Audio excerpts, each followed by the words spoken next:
안녕하세요. 제이득입니다. 8월 28일 월요일 밤 10시 35분 비트코인 한번 살펴보겠습니다. 이 채널은 엘리엇 파동을 중심으로 캔들의 패턴과 모양을 살펴서 차트를 분석하고 공부하는 채널입니다. 먼저 비트코인 뭐 이제 잭슨홀 미팅도 끝났죠. 근데 내용은 그냥 뜨뜻미지근했죠. 되게 금리를 더 올릴 수도 있을 것처럼 얘기했지만 또 되게 신중하게 상황을 보겠다 이런 식인 거죠. 그래서 지금 결론적으로 얘기하자면 여전히 인플레이션이 꺾이지 않고 있기 때문에 금리를 또 항상 그래 왔죠. 이거는 제가 굳이 또 설명을 해드려야 되나? 요런 메커니즘이 있잖아요. 이런 사이클을 그리고 있잖아요. 자, 보세요. 경기가, 우리가 주식 시장을 볼 때는 이 경기 추세를 보잖아요. 경기 추세, 내지는 경기 사이클, 이렇게 보잖아요. 그래서 이게 이제 항상 이렇게 돼요. 경기가, 이제 상승을 하게 될 경우에, 는 항상 보면 경기가 좋으면 어떻게 돼? 기업들의 실적이 좋아지죠. 기업들의 실적이 좋아지고, 기업들의 실적이 좋아지면 당연히 고용이 늘죠. 그죠? 고용이 증가하죠. 그리고 영업이익도 좋아지죠. 그러면 어떻게 돼? 회사는 당연히 투자를 하겠죠. 투자가 증가하겠죠.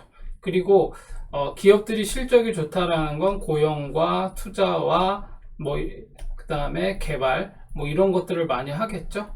그리고 그 다음에 이거는 바꿔 말하면 또 매출이 증가한다라는 거죠. 그리고 이게 반드시 매출이 증가한다고 해서 영업이익이 반드시 증가하는 건 아니지만 보통 이 정상적인 과정이라면 이런 과정을 쭉 거치겠죠. 그러면 이거를 이제 국가적인 단위로 보면은 이거는 바꿔 말하면 무역 수지가 좋아진다라고 볼 수 있겠죠. 이렇게 돼요. 이런 식으로 가게 되면, 자, 그래서 이제 이게 1년이든 2년이든 3년이든 이렇게 화랑기가 돼서 이렇게 호황의 사이클을 이렇게 상승 사이클을 이렇게 그리면서 가다 보면 어떻게 돼? 이제 이게 어느 정도 꼭지에 다다르면 주식처럼 똑같죠? 꼭지에 다다르면 이제 어떤 문제가 발생하죠? 가장 먼저 이제 시그널이 뭐야? 인플레이션. 그죠? 인플레이션이 이제 생겨요. 그죠? 그러면 이건 뭐야? 물가 상승이 되는 거죠. 물가 상승. 그죠? 물가 상승. 이제 요렇게 되면 일단 어떻게 돼? 이렇게 되면 이제 인플레이션이 된다라는 거는 이제 그 연준도 그렇고 과거에 80년대 그 폴 볼커가 그 인플레이션을 잡으려고 십수년간 고생했잖아요. 최대 18% 이렇게 올렸었거든요. 기준금리를, 정책금리를 그런 식으로 올렸어요. 인플레이션 이거 때려잡겠다고. 그렇게 해야 됐었거든요. 왜냐하면 이제 과거에 1차 세계대전, 2차 세계대전 이렇게 겪고 났을 때 독일이라든지 주요 남미 국가라든지 이런 데들에서 어떤 일이 있었냐면은 그러니까 말 그대로 진짜 엄청 하이퍼 인플레이션이라고 하죠. 하이퍼 인플레이션이 되면 이게 물가가 그냥 어떻게 되냐면 하루에도 물가 변동이 심해져요. 그래서 어떤 일이 벌어지냐면 한번 설명한 적이 있었는데 빵 가격이, 해외는 이제 빵이 주식인데 많잖아요. 아침에 빵 가격과 저녁에 빵 가격이, 점심에 빵 가격과 저녁에 빵 가격이 달라. 그죠? 그래서 하이퍼 인플레이션이 되면 어떻게 돼? 미리 사. 그냥 아침에 점심 저녁에 먹을 것까지 미리 사. 어차피 얘 가격은 이때 되면 올라가니까. 그러면 인플레이션이 이렇게 고인플레이션이 돼버리면 문제 생기는 게 뭐예요?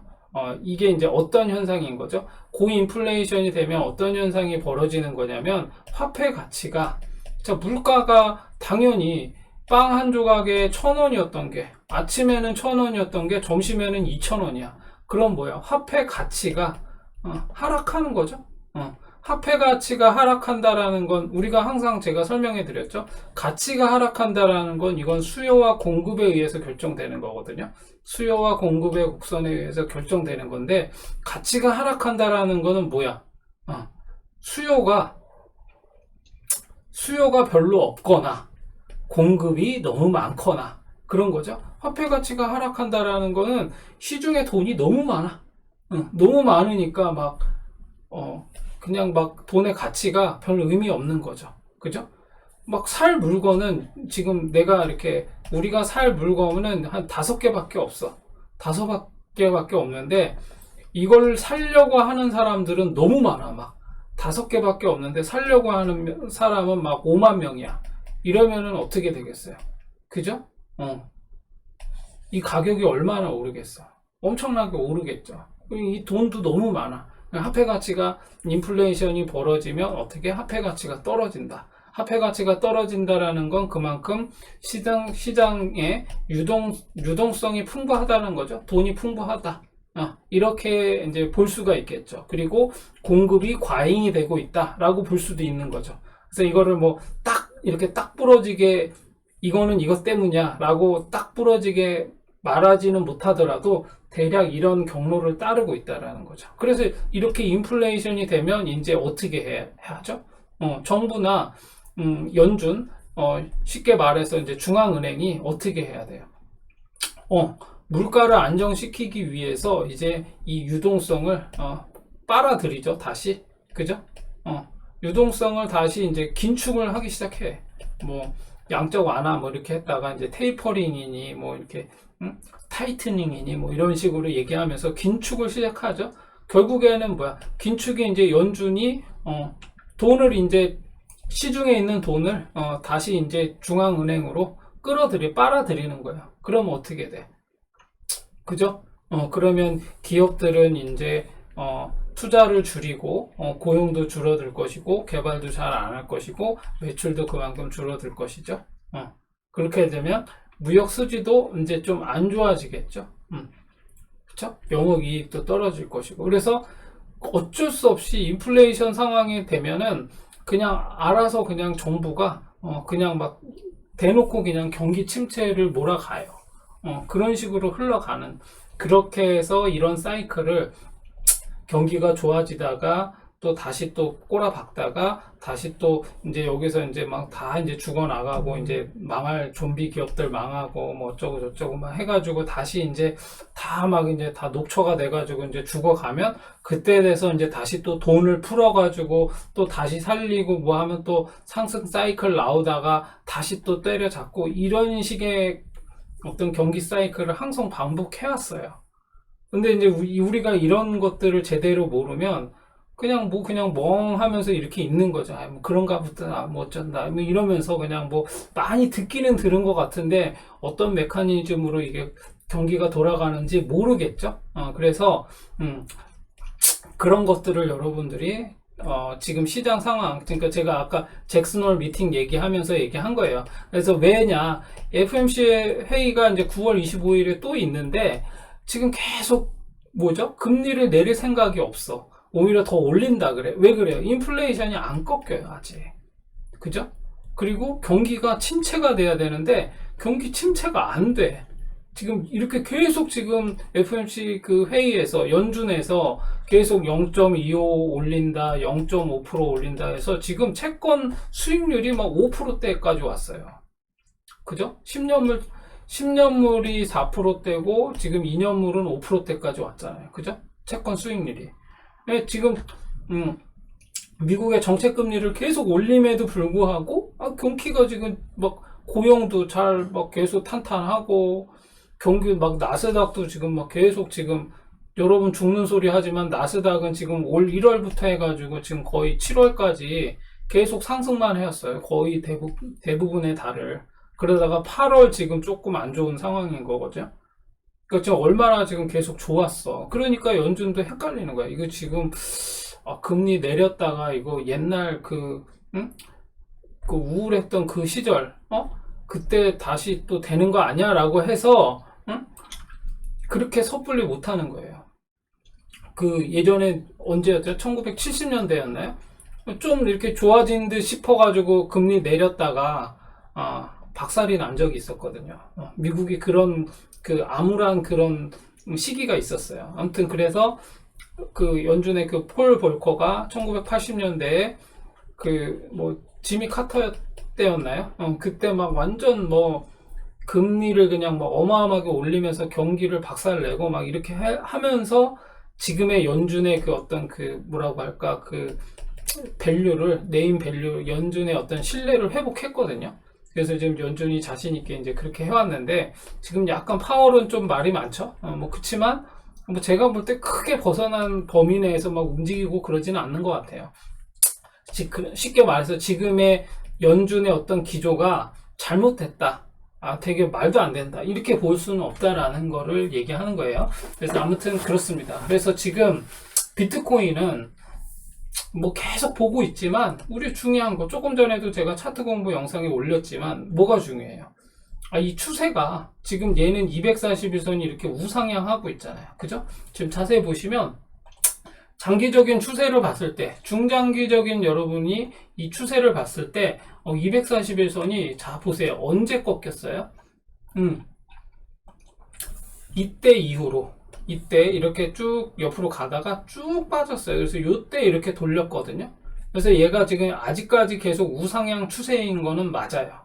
그런데 지금 얘보다 조금 단기 이평선들 지금 60선과 120선이 이렇게 꺾이고 있죠.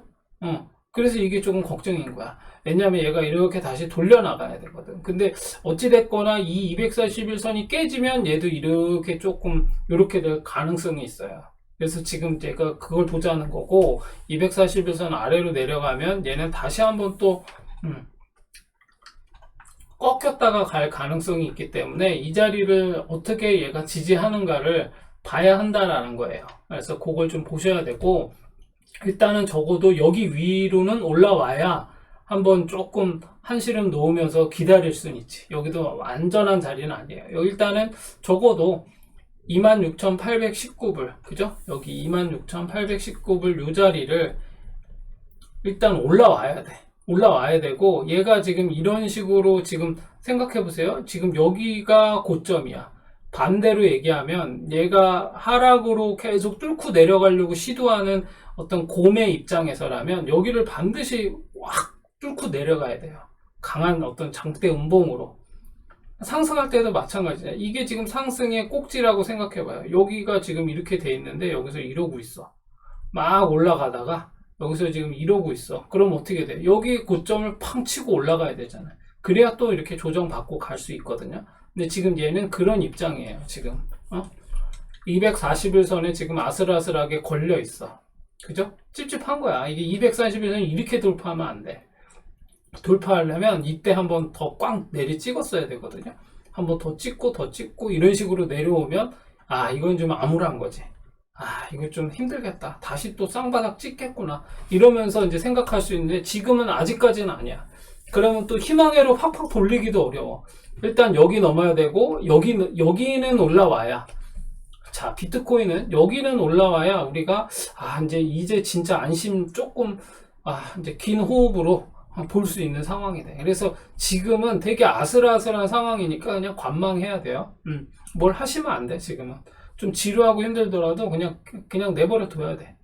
좀 더 지켜보자. 이렇게 여유를 갖고 있어야 돼. 그래서 여기 넘어야 돼요. 여기 적어도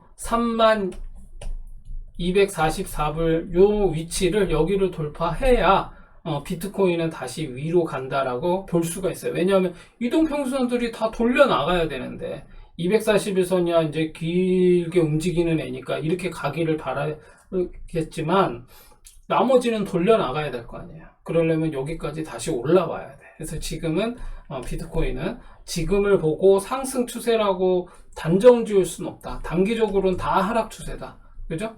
다 하락으로 내려와 있잖아. 이거 어떻게 할 건데? 이동평균선 다 깨고 내려왔어요.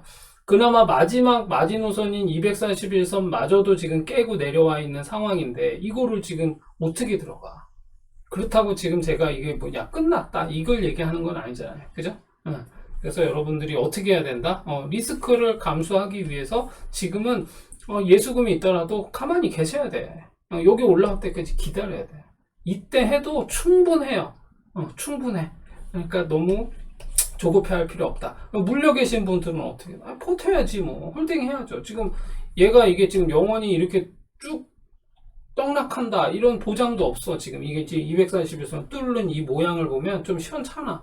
얘가 한번 이렇게 쭉 빠져가지고 이렇게 내려오게 되면 모르겠는데 아직은 좀 애매하다. 이럴 때는 관망만이 답이다. 이렇게 보시면 되겠습니다. 그리고 주요 지수들은 내일 좀 볼게요. 그리고 이어서 알트코인들 몇 개만 보겠습니다. 몇 개만 볼 건데 일단 썸씽 같은 경우는 뭐 간단하죠. 241선 아래에 있고 지금 이동평균선 다 깨고 내려왔고 그럼 얘가 어디? 여기 넘어야 돼. 여기 그죠? 20.4원을 넘어야 매수해 볼 수 있어. 그죠?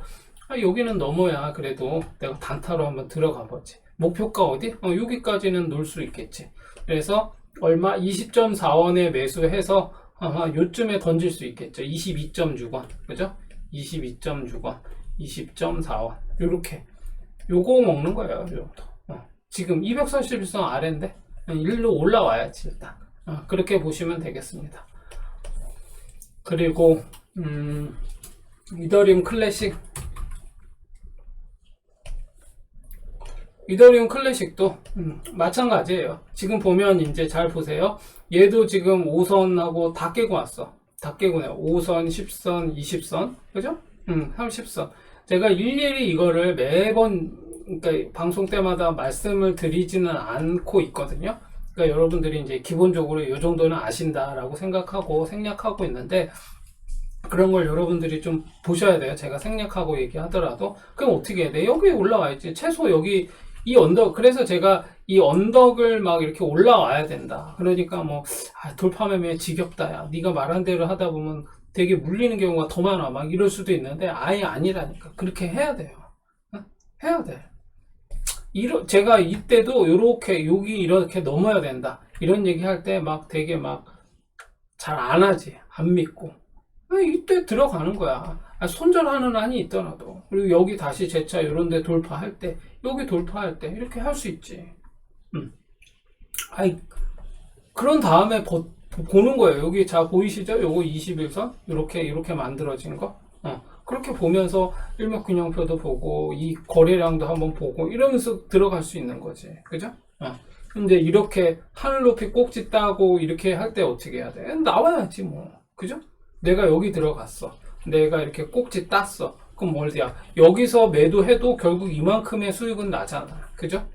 그러니까 너무 욕심을 부리지 마시고 대부분 여기서 매도 못하는 경우가 뭐예요? 여기까지 갔던 거를 매도를 못했기 때문에 더 다시 여기까지 올라가기를 희망하면서 버티면 안 돼. 안 돼. 그래서 여기까지 다시 이거를 그럼 여기서 매도했으면 이만큼이라도 수익을 내는데 이거를 또 맞고 있는다고? 그래서 제가 항상 하는 얘기예요. 이게 무슨 뭐 저기 조금씩 모아가니 많이 의미 없다니까. 여기서 백날 여기서 한 100개를 모았다고 칩시다. 100번을 나눠가지고. 그럼 뭐야 여기 내려와 있는데. 그죠? 그럼 뭐하러 그래.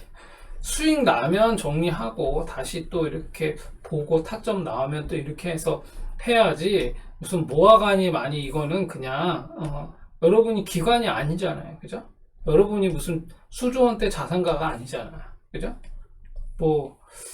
아무튼 저는 그렇게 생각합니다. 그래서 여러분들이 그렇게 현명하게 판단하셔서 매매했으면 좋겠습니다. 그래서 얘도 이더리움 클래식은 어디야? 여긴 넘어야 되잖아. 적어도 22,050원. 그죠? 22,060원이네요. 그죠? 그러면 단타로 이더리움 클래식은 22,060원을 넘으면 22,060원을 넘으면 이제 한 요 정도까지는 일단 한번 노려볼 수는 있겠죠. 얼마? 23,900원? 23,900원 정도는 노려볼 수 있겠어요. 이제 최대 여기까지는 가겠지. 최대 만약에 간다면. 뭐 운이 좋아서 막 비트도 오르고 막 해서 그러면 25,360원? 25,360원에서는 정리를 한번 해야 돼. 이 자리에서는. 그죠? 여기서 매수했다라고 하면 이 자리에서 한번 정리를 해야 돼. 아니면 전량 매도는 못하더라도 반은 해야지. 얘가 더 상승할 수도 있기 때문에. 그쵸? 그렇게 하시면 되겠습니다. 그래서 이더리움 클래식은 이 정도 보시면 될 것 같고, 그 다음에 헤데라. 헤데라도 지금 이제 얘는 꼭지는 못 땄죠? 꼭지는 못 땄어. 근데 지금 보시면 얘도 241선을 지금 깬 상황이죠. 깬 상황이야. 근데 헤데라도 가만히 보시면 이때 얘가 데드크로스 했죠. 그래서 60선, 120선이 241선 위로 아직 안 올라왔어. 그죠? 얘가 다시 이렇게 해서 다시 이렇게 올라가면서 정배열을 만들어야 돼. 30선은 이렇게 이때 한번 골든크로스 했죠. 이제 단기적으로 5선을 쫙 다 깨고 내려왔어. 그래서 20선이, 그래서 지금 잘 보세요. 지금 되게 헤데라는 중요한 상황이죠. 이 20선이 이렇게 꺾이면서 하향 추세를 그릴 수도 있단 말이야. 그죠? 그러니까 지금은 들어갈 수가 없어. 이런 상황을 보고 여기서 매수를 한다고? 바닥이니까? 그렇게는 할 수 없다는 거예요. 그러면 어떻게 해야 돼? 최소 여기는 넘어야 돼요, 여기. 최소 여기 81.3원? 여기는 넘어줘야 될 거 아니야. 그래서 다시 이동평균선 돌려나가고, 캔들 이동평균선 위로 올라오고, 이렇게 돼야, 다시 희망해 볼 수 있어요. 지금 이거는 안 되지. 그래서 얘도 최소 81.3원은 넘어야 된다. 이렇게 보셔야 되고, 우리가 매수 타점을 클래식하게 노린다면 이 자리죠. 여기 94.8원. 그죠? 94.8원은 넘어야 돼.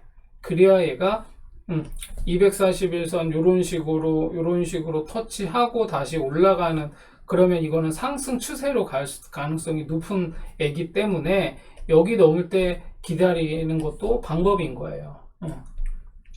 그렇게 보시고, 뭐 이런 애들은 조금 일봉으로는 잘 모르겠는데 라고 하시면 주봉도 한번 볼 필요가 있죠. 일단 주봉에서 30선 깼어요.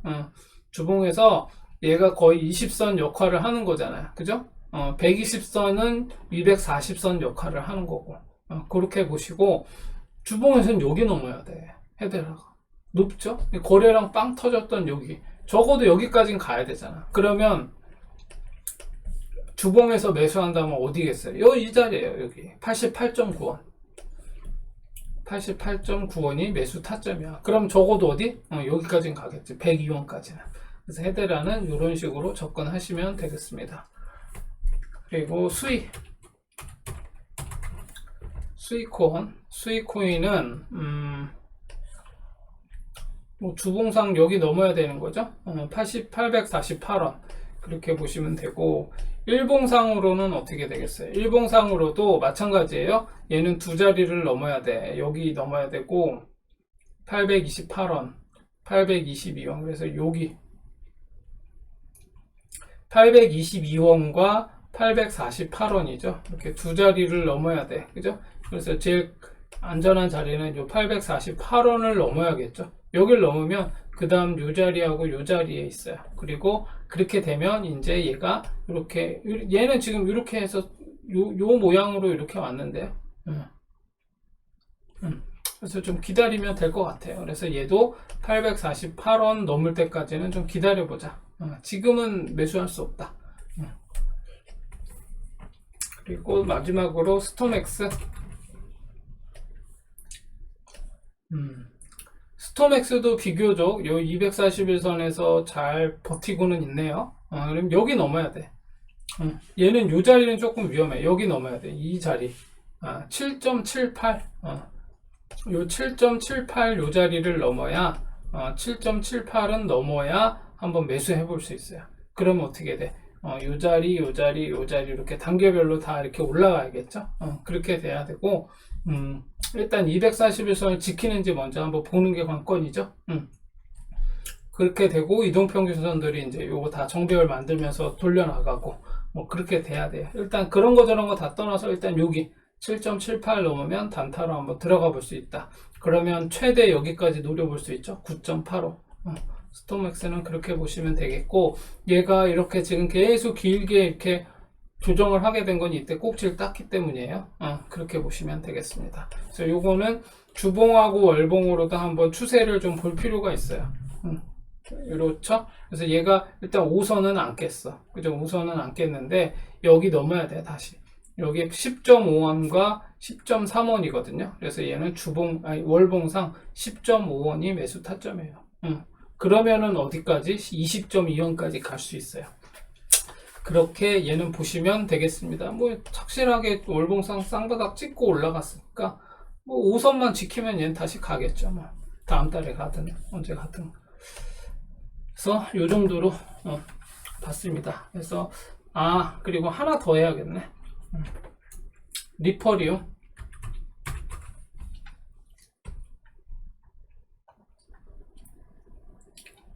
일단 리퍼리움은 잘 보시면 얘가 단기적으로 이 월봉이 안 좋죠. 이번 달에 이 월봉이 뭐야? 꼭지 제대로 땄죠. 그래서 리퍼리움은 요걸 보시면 되겠죠. 여기를 음봉 없이 넘었어. 그죠? 그런 다음에 길게 지금 이렇게 조정을 하고 있잖아요. 이런 식으로. 그죠? 이렇게 돼 있어. 그러면 얘가 일단 5선을 지키는 게 중요하겠죠. 그럼 얘는 여기 넘을 때가 다시 매수 타점인데 월봉에서는. 그쵸? 지금 모양으로 봐선 지금은 들어가면 안 되죠. 위험하죠. 꼭지 제대로 땄는데 지금은 들어갈 수 없어요. 지금은 들어가면 안 되고 주봉 한번 볼까요? 주봉에서 지금 음봉 5개째죠. 꼭지 따고 내려와서 음봉 5개째야. 그러니까 리퍼리움은 시간이 많이 걸리겠는데 B파 나올 때 나오세요. B파 A, B, C 뭐 이렇게 될 수 있잖아요. 그죠? B파 여기 반등할 때 그때 탈출 기회를 한번 노려보면 되겠습니다. 어디에 물려 계신지 모르겠는데 아무튼 이걸 매수하려고 하는 건 아니겠죠. 이거 지금 매수할 수는 없어요. 일봉상 이때 아주 강력한 매도 시그널이 나왔잖아. 그죠? 이런 모양을 보고 들고 있을 수는 없지. 그죠? 그리고 제가 여기도 설명해 드렸잖아요. 이거 딱 요거잖아요. 요렇게 해서 나오는 요런 모양. 일단 이런 모양은 좋은 모양이 아니에요. 이렇게 종 모양으로 이렇게 꺾이는 애들. 그죠? 이렇게 되면 예외 없이 거의 대부분 이렇게 길게 조정이 나와. 이거 보고는 무조건 나와야지. 이걸 보고 들고 있을 수는 없잖아. 그죠? 손절하더라도 이런 모양이 내가 지금 마이너스 뭐 5%막 이래. 그러면 이런 모양이 나왔어. 그러면 일단 나오고 봐야 돼요. 이 모양을 보고 어떻게 이걸 들고 있어. 매수를 할 수는 없지. 그죠? 그래서 리퍼리움은 어떻게 봐야 돼? 얘가 물려가 계시다면은 뭐 버텨야죠. 뭐 지금 일단 241선 위에 있잖아. 그래도 얘는 241선 위에 있기 때문에 뭐 옆으로 길게 갈 수는 있어.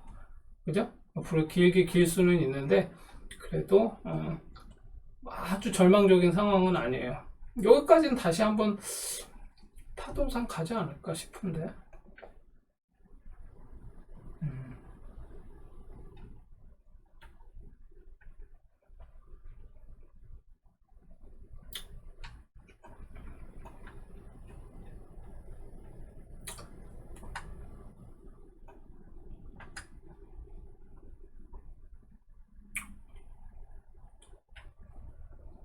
그러니까 기다려 보세요.